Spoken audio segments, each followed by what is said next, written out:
Like, he literally called himself a prince. He's like, princess, your prince is here. That's how I felt watching that. But she was like, oh my god, it feels like I'm in a Bollywood movie. So good for her. If she likes it, good for her. She's the one that has to marry him. Cute. Hey, how y'all doing? Hello, tonight I'm going to be talking about the first 4 episodes of Love is Blind UK Season 2, the only episodes we got so far as of filming this, and I am filming it on the day that the first 4 episodes dropped, August 13th. So yeah, we are very caught up in this household, and I'm going to be talking about what we've gotten so far and what's happened so far, and yeah. I'm also wearing red because love, we must fit those vibes, right? Yes, of course. Anyway though, the first thing that I officially want to say is that this season of Love is Blind UK came at the perfect time for me, honestly, because this season of Love Island UK just ended, and I will say with my full chest, there was no love on that goddamn island. There was no love on that goddamn island. So I hope there is love that is blind on this show. Love is Blind UK Season 2. Let's just talk about it.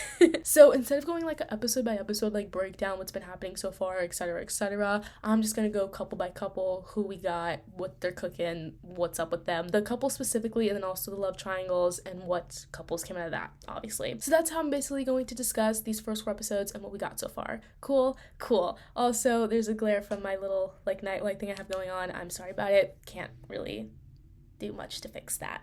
Sorry. Anyway, let's just jump right into my thoughts and what's been happening so far this season. Sorry if I'm going to go in and out of a British accent throughout most of this video. Hope you're not offended. Cool. So I made a cheeky little PowerPoint presentation to go over the couples, the triangles, all that stuff. So you have visuals here. Try to make it like fun and interactive for you. I hope you enjoy. Why did that sound like so disgustingly like sarcastic and rude? I'm sorry. I just made a cheeky little PowerPoint and I hope we all enjoy it.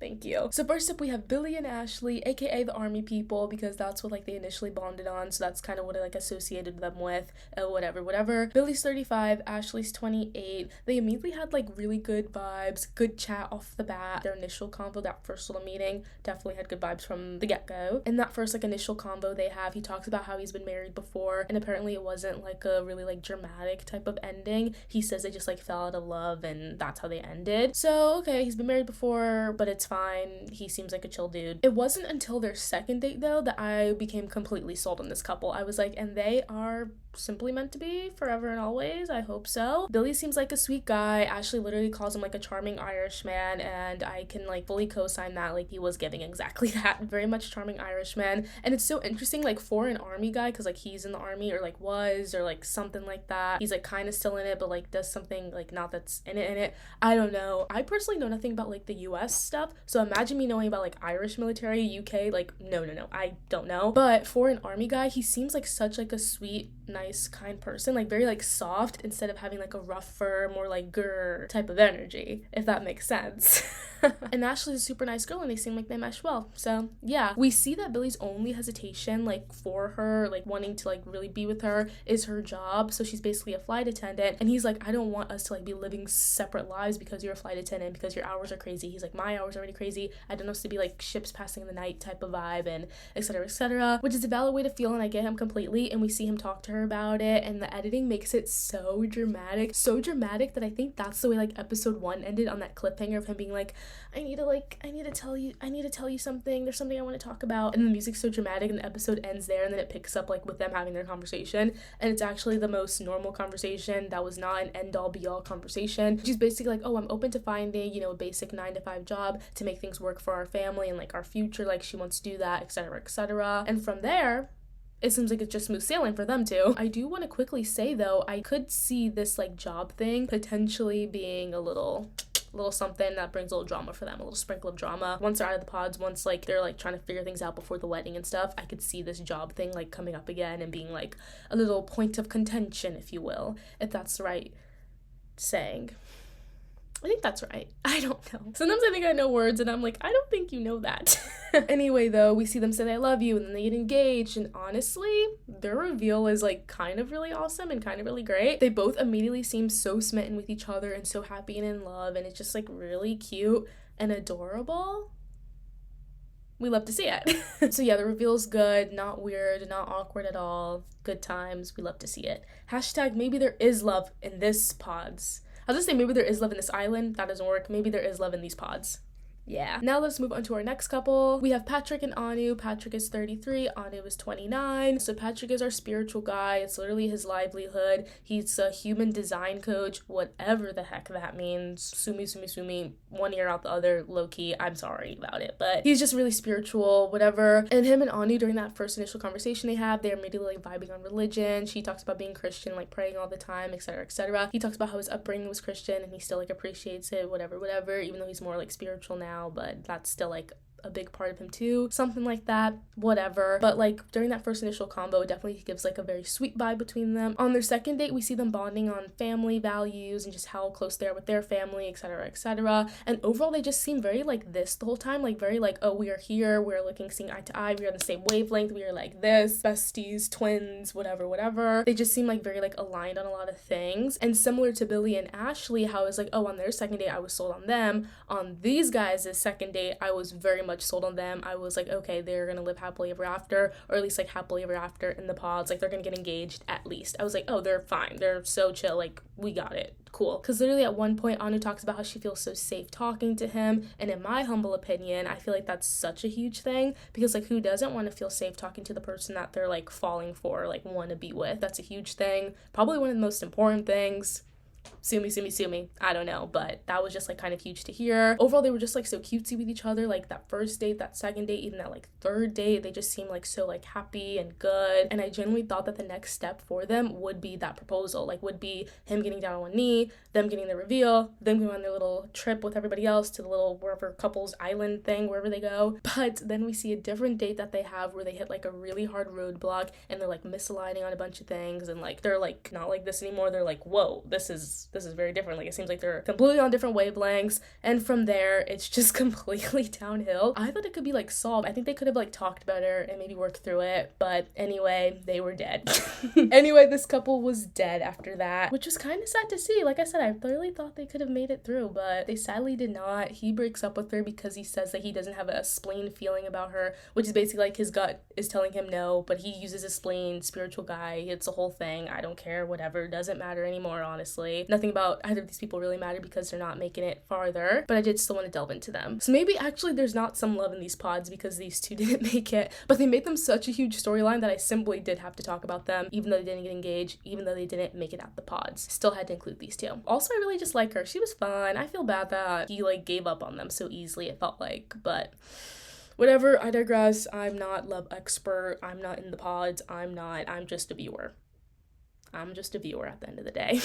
Anyway, on to our next couple. We have Cal and Sanover. I really hope I'm saying her name right. Sanover. I really think it's that. I'm sorry if I just butchered it. Girl, she's so fun. I really am sorry if I just did that. But yeah, Cal and Sanover. Cal is 32. Sanover's 29. Let's just get into them. During that initial first conversation that they immediately have that fun banter, and I really like that a lot. Honestly, I think their little first combo was like my favorite first combo that I saw people have in the show. So that says a lot personally. But yeah, they just immediately like had a bit of like jokey banter, but then got into a bit of like seriousness on that first date and see if they like aligned on certain things and whatever. And they did in fact align on a lot of things, and it just seemed like things were going very well for them in that first like initial thing. We see them get deeper into family stuff on their next few dates. He talks about his brothers and like a specific thing with his brother. I think it was like something regarding alcohol or drugs, one of the two, because then he talks about his brother being like sober for the last 2 years, so some sort of like substance. I don't remember specifically. And then in the next date we see her talking about the relationship with her family and like how her parents got divorced. I think she said like 8 years ago, so she was like an adult, but she talks about like Christmas and like childhood memories, being like with her whole family and being like a great time. And now that her parents are divorced, they don't have like those Christmas dinners and like all that stuff anymore. Overall on those dates, it seemed like they were like really building on that emotional connection and how they value family and how they feel about family, their relationship with their family. They also talk about the fact that she's Indian and how he's half Pakistani, and how that like can maybe raise some concerns or like be like a point of contention, using that again, hopefully I'm still right, like can raise like some concerns among their family, because it's like a huge like thing with like India and like Pakistan, like there's like a big conflict between them, or like was. I didn't know if they were like saying like that's still like something that's happening now, or if that's like more history, but like still like the effects of that history are lasting, or if it's like something that's going on like currently. I don't know, and I'm not a history girl, and I didn't do research on it, and I'm not gonna do it right now, so let's just keep going. But they talk about that and how like, you know, will her parents approve of him being half Pakistan and her being married to half Pakistan man, and she's like, you know what, there was a point in my life where my family was like really trying to push me in a certain direction and sort of like dating a certain type of person, but they don't do that for me now. They like are okay with whatever I choose, whoever I choose, it should be fine. So he's like, okay, cool, like that's great. But then he doesn't really talk about like his side of things, like if his family will be okay with her being Indian. So I don't know, maybe this is like where the drama's gonna sprinkle in for them. Who knows? I don't know, but I am interested to see like what happens there and like the family meetings once it gets to that. Anyway though, we do see them get engaged and they have the reveal, and honestly their reveal was a bit like awkward at first. Like they definitely seemed like very nervous, very like anxious, which makes sense. That is like a interesting little situation to be in, like seeing the person that you're engaged to for the first time ever. Like of course, like who wouldn't be nervous? But it definitely, like, I could feel the nervousness and the awkwardness a little bit through the screen, just a little bit. But then things like kind of fizzle out. The awkwardness is like, okay, we're, you know, here right now, we're getting to know each other, we're processing this in real time, and then it seems like okay. So yeah, like the awkwardness fizzles out and we can definitely see like some chemistry and like some good vibes between them, which is great. We see him like making a few like dad jokes and having like some cringe one-liners, which once again I'll blame on the nervousness. I personally cringed at it, but she seemed like she was eating it up. Sanover seemed like she was eating it up, so it's okay, I guess. You know, I'm not the one marrying him, that's her potentially, so good for her. If she liked those cringe little one-liners and dad jokes, that's fine. Like he literally called himself a prince. He's like, princess, your prince is here. That's how I felt watching that. But she was like, oh my god, it feels like I'm in a Bollywood movie. So good for her. If she likes it, good for her. She's the one that has to marry him. Cute. And overall they just look good together, I think. So I'm glad that they're happy, it seems. Second couple, official second couple. There is love in these pods. Now let us move into our fourth couple. So we have Jed, who is 31, and Bardha, who is 32. So I will admit that at this point, when these two came on my screen and their plot line finally started happening, I think it was like either towards the end of episode 2, maybe even episode 3. I will admit I was having couple fatigue, so I really have nothing to say about these two and like their initial conversation. It really just seemed like everybody else's initial conversation. Like it was good. They vibed, they aligned, they had a good connection, blah blah blah blah blah. And that's also just like the same way with their next few dates. Like the whole time for them, I swear it was just smooth sailing. There was no like little hiccups, no little bumps in the road, nothing that like one of them was like a little hesitant about when it came to like something regarding the other. Like they were just very much like smooth sailing throughout this whole like pod process. So yeah, really nothing to say about them like as a couple. But I will say Bardha, she just seems like such a sweetheart, sweetest girl ever, because there was this moment where they were in like the female quarters and this girl was like kind of sad about how this guy like seems to like really like her, but she's like, oh, I've never experienced that before, like I don't know if I can like believe him. And Bardha's like, girl, like you're so amazing, like of course he'll love you. Like she's like comforting her, and it's really sweet to see. So Bardha, what a sweetheart in my opinion. Bardha and Jed, they're cute, they're a couple, they seem happy. Like, I don't know. So yeah, they get engaged, they have the reveal. It's a good reveal, very good reveal. He literally picks her up and twirls her around. How cute is that? And yeah, smooth sailing for them thus far. Very much smooth sailing for them. Cool. And now let us move into our love triangles. We had 2 love triangles this season. So let's first start with the easier one to explain.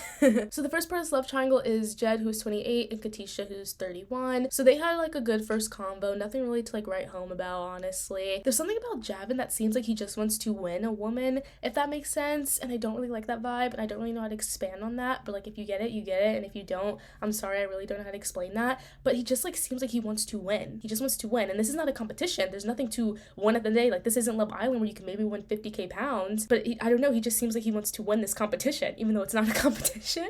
It's really weird. And not even saying like, oh, he wants to win this love triangle. I just meant like he feels like he's on this show to just win something. I don't like win a woman. He wants to win a woman. That was the initial vibe I got, and I really don't know how exactly to explain that, and I'm sorry if I'm wrong, but that's just how I feel. But I do also want to say like he's not giving like villain vibes to me necessarily. Like thinking about like Sam last season, who really just wanted, like he would have taken anybody that like raised their hand for him. Like that was Sam last season. I don't know if I really get that vibe from him. Like I don't get villain energy from this guy, and like, oh, he just wants to be on here for clout or whatever. I don't really get that. I won't call him the villain of our season just yet. I don't know, things can change. But Yeah, that was him and Katisha. Good first initial combo, whatever. Now let's move into our second part of the love triangle, which is Demola, who is also 31. And their initial combo, they have a very nice and wholesome type of vibe. I really liked it. And I do think I like them better, like them two together better, because Demola just seems like such a sweet, sweet guy. He's like very sensitive and honest and open and vulnerable, and like that's really nice to see. He even writes her like a cheesy little rap poem. He doesn't rap it, thank God, but he does like read it out and like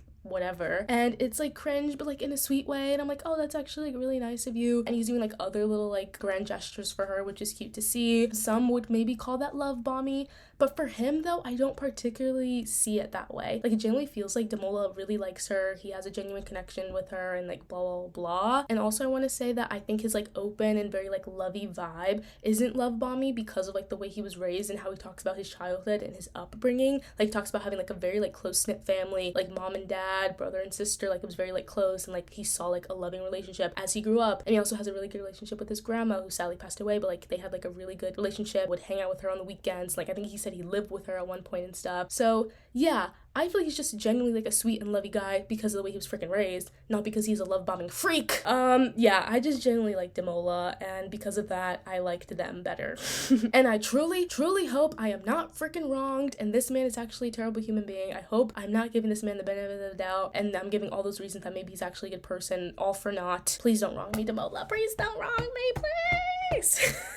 Anyway though, girly pop Katisha is all over the place when it comes to this love triangle. There's literally a moment where she basically chooses Demola. She's like, you know what, I think my connection is stronger with you. Like I want to dead it with Javen, yes, I want to dead it with Javen. And then she literally goes back on her decision when she talks to Javen to go end things with him, and then like he gives her flowers, and suddenly like now he's her number one again. And I'm just like, girl, what's happening here? At the end of the day though, we do see her choose Javen over Demola, and there was a collective sigh breathe out in my bedroom when that happened. Yeah, she chooses Javen, and I fully think it's because there were many times, or at least like a couple of times, where she says that Javen is definitely like her typical guy that she would like go for like on the outside, and I genuinely feel like that's why she really chose him in the end, because he's like her typical, like the way he talks, the smooth talking, cool guy type of facade, mysterious guy type of vibe. I feel like that's why she chose him, because she's like very used to that. And of course, like most times you are going to go with what you're used to rather than like the thing that's actually maybe good, that could be good, or like that's just different. You're gonna go with something that feels like familiar, even if what's familiar is wrong, because obviously at the stuff that you were doing on the outside, those relationships never worked. Clearly what your usual type is and what you're usually doing out there, and the usual guy you gravitate towards is not the right guy. But since that type of guy is here in this pods, you're obviously going to gravitate more towards that because you're used to it. Does that make sense? Hopefully so. And she also talks about how the way Demola was treating her, like all the grand gestures and him just being like very like open and honest and vulnerable with his feelings, and how much he was like really into her. She says she wasn't used to that and having that type of affection like thrown at her from a guy. So yeah, I feel like that's another reason why she couldn't see herself like falling for him or like fully like leaning into that. And it felt like weird or like very unfamiliar to her, I guess, which makes sense. But if that's something that could be good, you shouldn't be running away from it. But I digress, whatever. Anyway though, Demola is goated as heck, because when that happens, because she literally like changes her mind like overnight. Like I said, she chose him at one point, then she goes to have a conversation with him to like be like, I don't want to do this anymore, but then she's like, actually wait, I changed my mind, I think I might actually like you more, I don't know what's happening. So like he didn't know any of that was going on. So when he's going in to talk to her like for their next date or whatever, he's about to propose, and she's like, actually I just can't be with you, actually I think my other connection's stronger. So yeah, he's goated as heck, because after that happens and he comes out, he's like, yeah, she changed her mind, blah, blah, blah. And then we see him come out, Javen come out, and he's like, hey, we just got engaged. And Demola's like, you know what, congrats, bro, like, I'm happy for you. Let's celebrate your engagement. Come on, guys, let's have a good time, blah, blah, blah. He's so goated. He's so dope and sweet, and Demola, don't freaking wrong me. If he freaking wrongs me, all this praise I'm giving him right now will feel so disgusting. But because he hasn't wronged me yet, I'm going to lean into it. He's so cool, he's so sweet. It was such a sucky situation for him to be in, but he handled it so gracefully, more graceful than I think anyone else would have, and it was just really nice to see. Demola, go. So yeah, anyway, like I said, Javen and Katisha, they get engaged. We see the reveal, which is like fine, I guess. I don't know, at this point I didn't care anymore. I didn't care about these two anymore because of my man Demola. I was salty that she didn't choose him, and I'm salty that he had to go home alone. So yeah, the reveal was fine, I guess. They seem happy, they seemed cute, they seem like they had chemistry. Cool. Anyway, let's move on to our next love triangle. So the first part of this love triangle is Kieran, who's 28, and Sophie, who was also 28. Sophie initially scared me. I will admit it, she definitely kind of scared me initially, and that's just because of her very like blunt nature, to the point vibe. But she's a girl that knows what she wants, so that's good, I guess. Good for her. Good for her, actually. And then finding out that she has 4 brothers. Once I heard 4 brothers and she's like the youngest of 4 brothers, it all clicked, of course. Yeah, Her vibe, of course, makes full sense to me. So yeah, these two, they have like good chat in the beginning, like that first initial convo, we see like a connection immediately. Like everybody else, they're aligning on some like initial values, whatever. Do you want kids? Yes, I want kids. How many kids? Oh yeah, that's my number too. The simple things, whatever. Overall though, she definitely seems like kind of like a hard rock, like a hard nut to crack, and maybe Kieran could be the one to crack her open. Maybe we could see it. It was very interesting though, because after that initial conversation they had, she seemed so into him and like so smitten with him. It was like kind of crazy. She was like, oh my gosh, I think my dad's gonna love him. Oh my gosh, I just found my husband, etc., etc. Which is very interesting to see, considering how like she's kind of like a closed off vibe, but then in that moment after the date, suddenly she's like so open, like, oh my god, I'm in love with this man. And then the next part of our love triangle is Megan, who's 28, and during their first convo together, they seem like they have good chat, good banter, all that good stuff. Same as him and Sophie, basically. And also same as him and Sophie, these two on their first like initial date, they seem to align on some like the same initial things that him and Sophie aligned on. Specifically, I'm thinking about like the kids thing. Other stuff too, but like I feel like they really emphasize the kids thing for some reason. I don't know, like for a lot of people too, but like especially like them and also him with Sophie. It was just like, how many kids do you want? Do you see yourself having kids one day? Oh yeah, May, yeah, 2 or 3. I also want to adopt, blah blah blah. I think she said she wanted to have like 1 or 2 and also adopt, and then Sophie just said like she just wanted 2 or 3. I don't know, but yeah, so these two seem to align on the same things that him and Sophie seem to align on. So as for the beginning of that love triangle, I was not really leaning like one way or another, like, oh, you should definitely choose Sophie, or oh, you should definitely choose Megan, because like I said, their conversations were pretty much the same. Like those initial conversations were very much the same vibes, like they aligned on pretty much the same things, and not one really seemed like, oh, you had more fun banter with her versus her, like, oh, you seem more serious with her versus her. It just seemed very the same. So initially, yeah, I had nobody that was really like leaning towards and like hoping would win during that beginning stage of the love triangle. So let's get into the second dates. We see Kieran and Megan have like the physical touch and like intimacy talks, and they seem like they're like very much aligned on that as well, and like they're kind of the same with like the stuff they want and the stuff they like and the way they are when it comes to like the physical part of a relationship. They both talk about how they're sweaty people, which is great. As a fellow sweaty person myself, I love seeing that representation. Thank you very much. And then we see Sophie and Kieran have that like physical touch intimacy talk, and she's like very closed off. She's like really not open to talking about it. Her answers are like very vague. I forget what exactly his question was, but she basically answers with like passion, and he's like, okay, could you go into more detail about that? Like, what do you mean by passion? And she like doesn't really give any details, and he's like, oh, no more details? She's like, no, I don't think there's really much else I need to say there.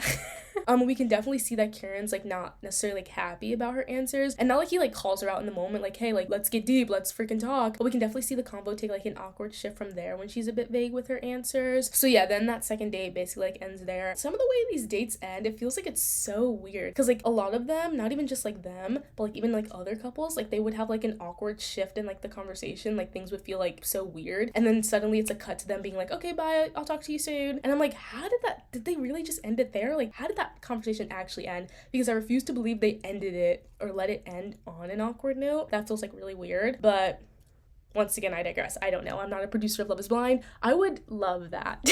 Not even to be a producer. I would just want to shadow a producer on any reality TV show for a day, specifically like a dating reality TV show for a day. I just want to see what happens.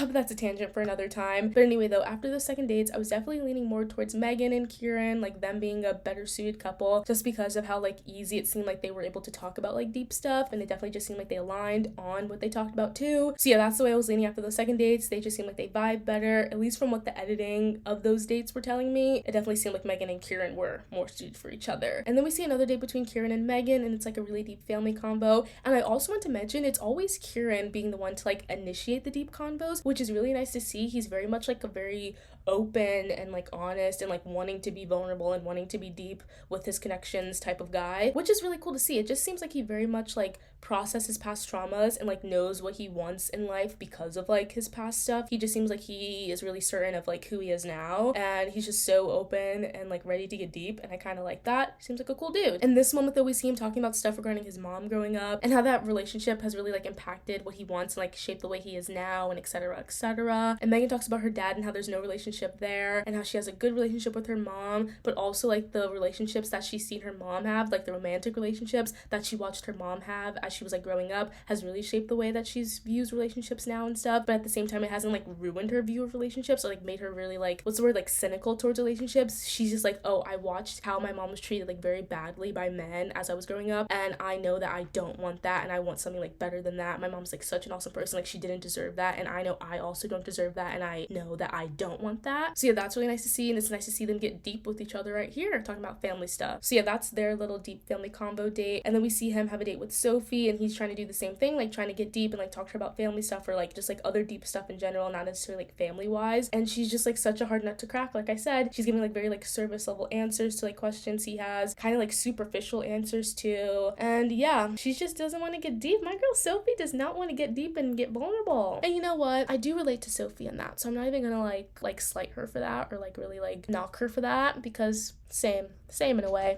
After that little date though, we see a little confessional from Sophie where she's like, you know what, I feel like I might be self-sabotaging by not allowing myself to get deep with him. Like I want to get deep with him, I feel like I feel comfortable with him where I can be open and like vulnerable and honest, and I feel like I'm self-sabotaging right now, so I'm gonna try to stop doing that. And then we immediately, I don't know, but after that we cut to them in another date, and she's actually getting deep and open and being vulnerable and honest with him. She talks about her mom and like how she doesn't really have a good relationship with her mom, or like hadn't for a really long time, but like now she kind of has like a good relationship with her. But why she didn't have a good relationship with her mom, and like why there was a moment where they weren't speaking for years, was because like I think when she was like growing up or something, or was it more recent? I can't really remember exactly, but she talks about how her mom basically chose like a man over her, and like hearing her talk about that fully made sense, like why she is such a guarded girly, and like why she's always having a wall up and a guard up, because like the one person that's like truly supposed to give you unconditional love basically like sacked you off to run off in a relationship with some man, which sucks. And when I heard that, I was like, dang Sophie, I get you, and I fully get you. I was initially scared by you, but I get you, girl, and I feel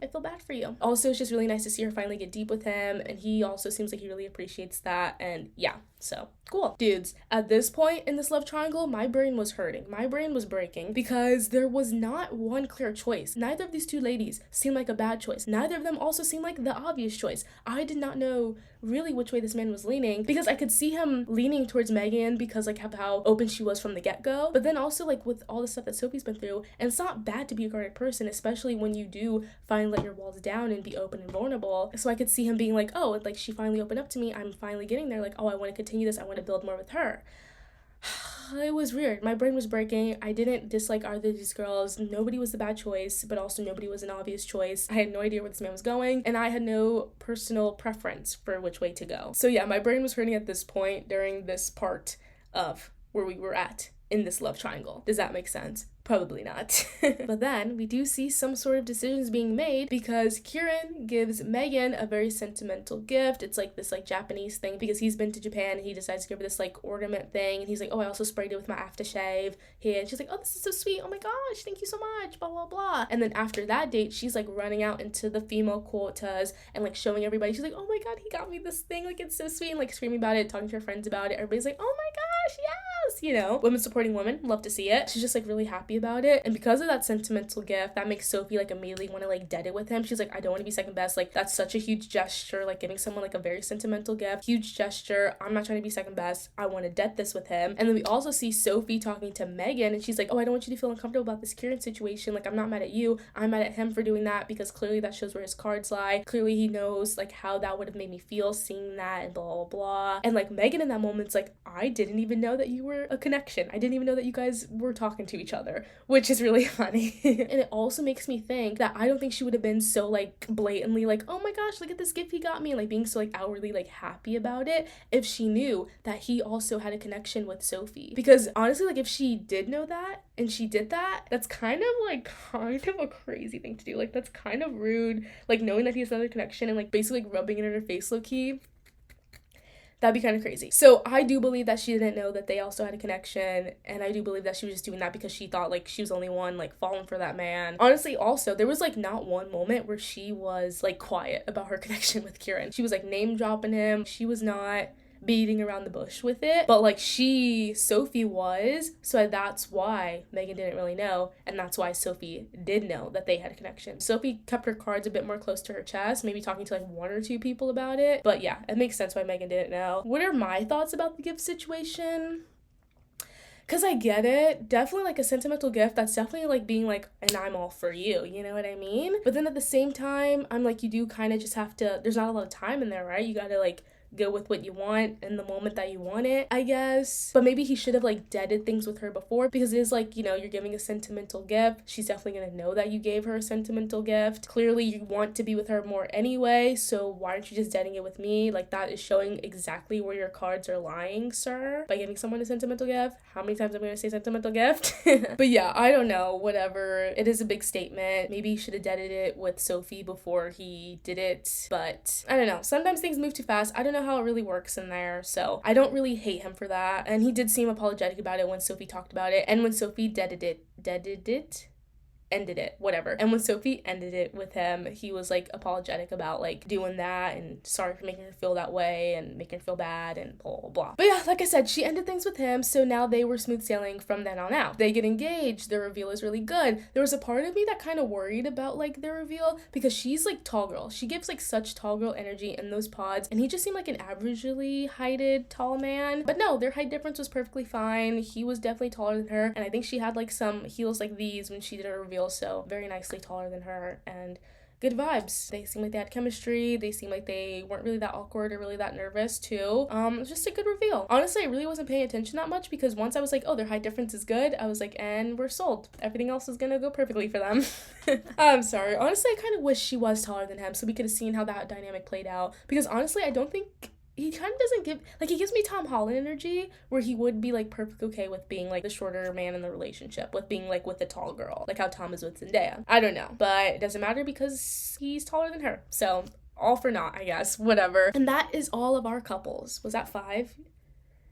6? Oh no, because I did mention 6, but one of them didn't make it. So yeah, that's 5. That's our 5 couples for Love is Blind, baby. Now I want to talk about the end of episode 4. I fully didn't expect us to like get a glimpse into like their little beginning honeymoon moment. They go to Cyprus, and like that's where they're having their little holiday vacation thing. I didn't expect to get that in episode 4, but the last 30 minutes of episode 4 was that. We see the couples being happy and lovey-dovey with each other, and then we also see all the couples meet up and everything seems fine and boring, really, quite boring. It also seems like the vibe of like the manufactured drama, just to like bring some spice or something, but like the kind of drama that is so manufactured that it just won't matter in like an episode or two, or like literally probably the next episode. So the first thing is Sanover feeling insecure about the fact that Cal has only been with like British white girls, and like she's an Indian girl, so she's like kind of insecure about that. She's like, oh, I'm not his usual type, this might be a little weird, whatever. But then like also she's talking about like how I don't really want to let it affect me and blah blah blah. So yeah, once again, manufactured drama that will probably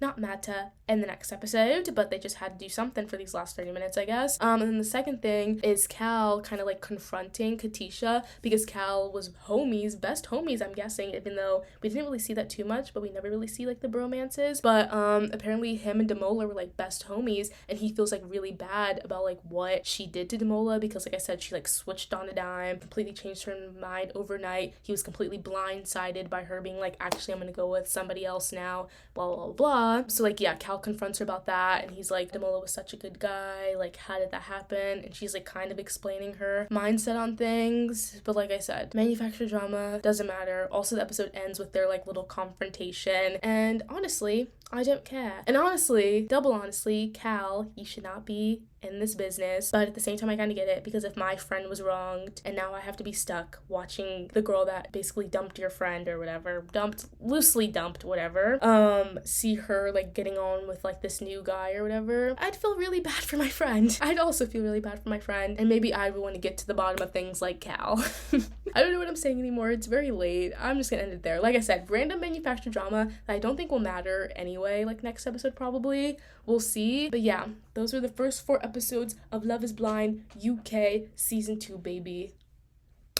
Cool. Will I continue talking about the rest of the season? Maybe, if you freaking want it. If you don't, I'm happy to not talk about it. Whatever you want, kids, I'll give it to ya, I guess. That's basically it for this video. Let's talk about these couples in the comments below. Talk about the couples, talk about who you hate, who you like, the stuff that I left out, some stuff that I said that maybe was actually inaccurate. I don't know. Let's talk. There's no one else in my life that watches Love is Blind UK, so I need somebody to talk about it with, please.